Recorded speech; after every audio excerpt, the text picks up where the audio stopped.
soir, nous sommes sur l'atelier du programmiste.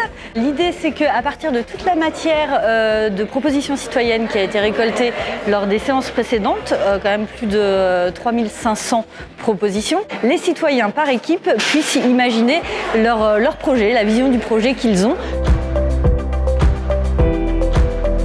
Le groupe a très vite compris les enjeux de l'exercice. Ils ont vite compris qu'il y avait du matériel assez pédagogique qui permettait de le faire. On a trouvé des participants très dynamiques, très motivés. Et notre rôle a été vraiment d'encadrer un minimum. Ça a été un vrai plaisir de travailler ce soir ici.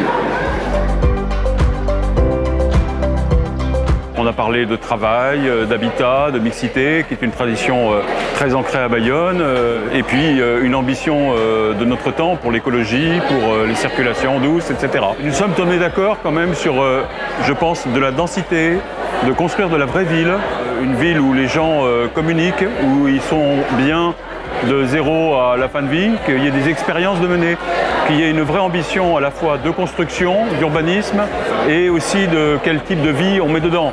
Le site est exceptionnel, mérite vraiment une construction à la hauteur du site.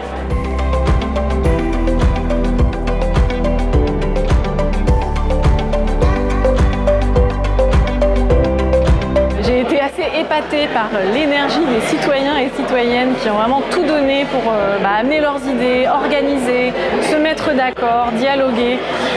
Voilà, ça m'a demandé de l'énergie pour noter toutes leurs idées. C'est le résultat de tout le phosphore de ce soir. Donc sur cette carte, vous voyez les idées qui sont représentées par des pictogrammes, par des images. Et chaque post-it est là pour justifier, expliquer ce qui fait que le groupe a choisi de mettre cette fonction-là à cet endroit.